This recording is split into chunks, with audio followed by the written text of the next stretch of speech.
going on, people? Mike C-Town here with another episode of Records and Ramblings. I don't know, man. I hope everybody's safe and sound out here with all these crazy thugs and their white on white crime.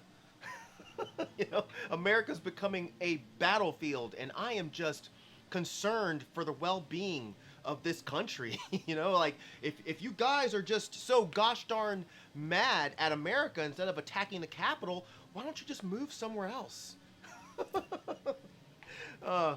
Sorry. Yeah, let's get into some records.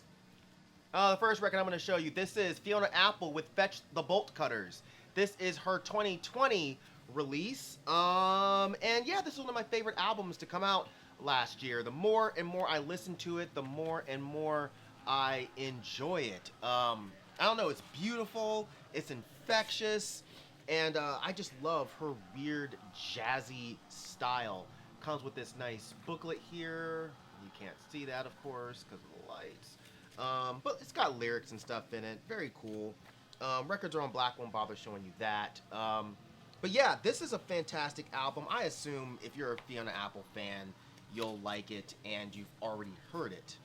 There's just some fantastic songs on here, but the run from Under the Table through Relay through Rack of His, oh man, those are just fantastic songs. But it's Shamika.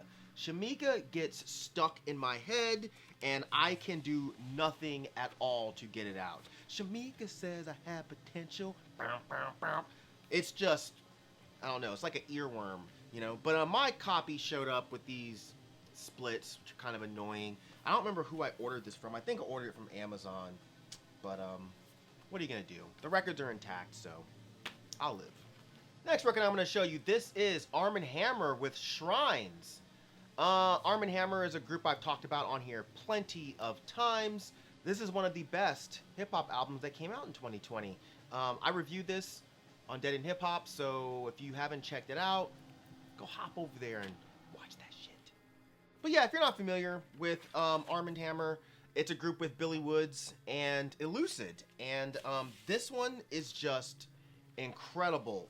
Great alternative hip-hop with some just insanely great wordplay and production. But it's got some Quelle Chris features, some Milo features, Pink Saifu features, but yeah, it's just a fantastic album. Records on white vinyl. Ooh. But yeah, if you're into like weird experimental hip-hop and you've not gotten around to checking this out, I'm talking about stuff like the old Def Juk stuff, old Anacon kind of stuff, the old Quantum kind of stuff. If you've not heard this album and you're into that type of shit, you need to crawl out from under that fucking rock and get your life right. This is some great stuff. The next record's by a band I'm kind of surprised I haven't talked about on this channel yet, but this is Grogaldr. I'm probably mispronouncing that, but I didn't look it up before this video because I'm a sorry, lazy sack of shit. But yeah, this is Illness Unto the Womb of Spirit. And this was easily one of the best black metal albums to come out last year. It didn't make my top 30 list, but that doesn't mean shit, man, because there were so many amazing albums that came out last year. But this is a fantastic record. It's nasty, it's ferocious, but there's something truly special about the guitar work on this.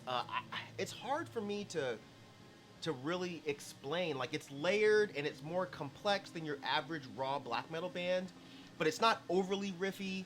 I don't know, this one really kind of takes you places when you sit and you listen to it and you really take it in. I don't know, man, I can't really describe it well. I don't know, but it's just really, really hypnotizing. But this is actually on Go to Warex. I don't remember how I got this, but somehow I did, and I'm very happy about it.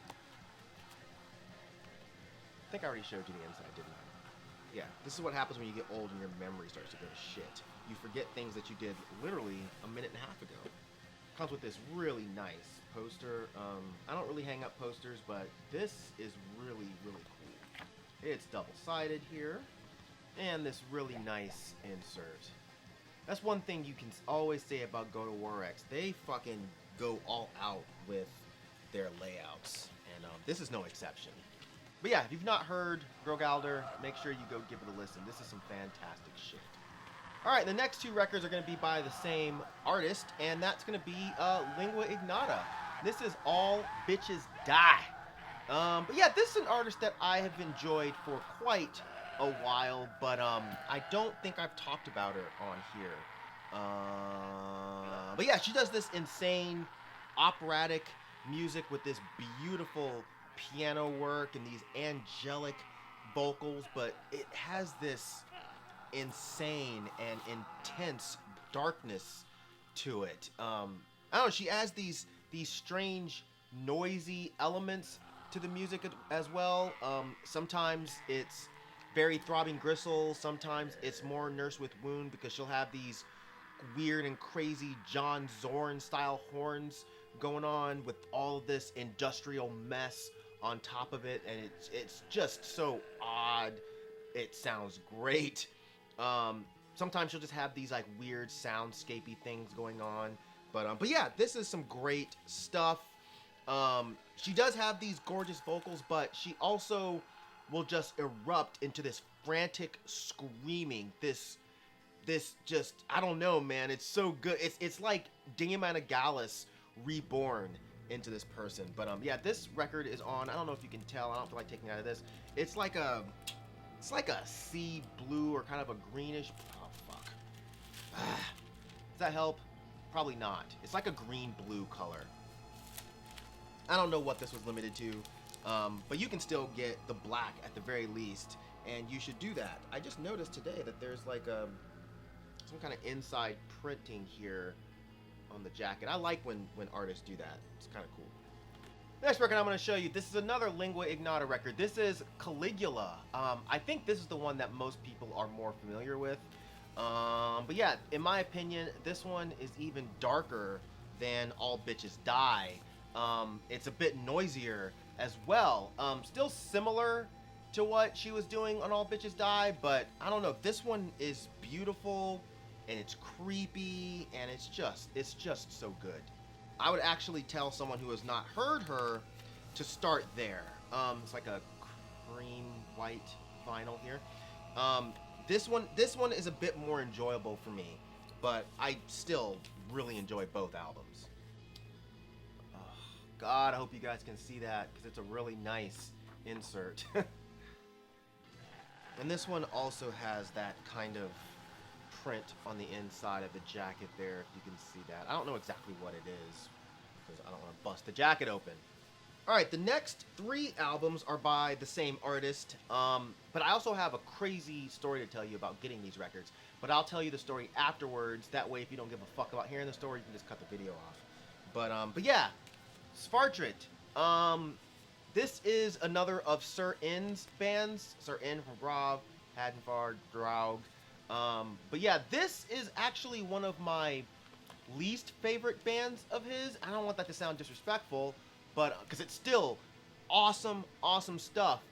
It's more straightforward black metal, but the music to me doesn't have quite as much character as the other bands that he does. But this is still awesome black metal with some incredible riffs. Did I show the back already? If I didn't, there it is. I did. See? Old. I forget shit so quickly. But this was on Amorfati, I'm not sure how that's pronounced.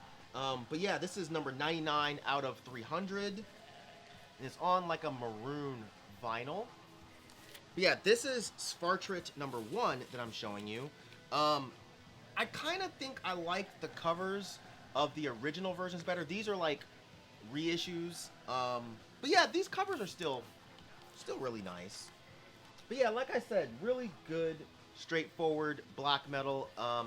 Sounds a bit pagan at times, but overall really enjoyable. The vocals on this project were done by Svartrit of Bakath Nexamu and as Alyssa, etc. I believe Sir In does some vocals on this project as well. But this is Svartrit number 2. And this is number 159 out of 300. Also on this maroon kind of marbly vinyl. And this is Svartrit number 3. I think I like this cover the most out of the 3. Do I? I think I do. Yes, I think I do. And yeah, here's the back. This is number 31 out of 300. And also on maroon vinyl. Alright, so I'm going to tell you guys this story. I'm going to try to make it quick. So yeah, so I got these from Armand. They were sent in January of 2020, okay? But there was a mix-up with my zip code. No fault of his, no fault of mine either, really. But the zip code was 1 digit off.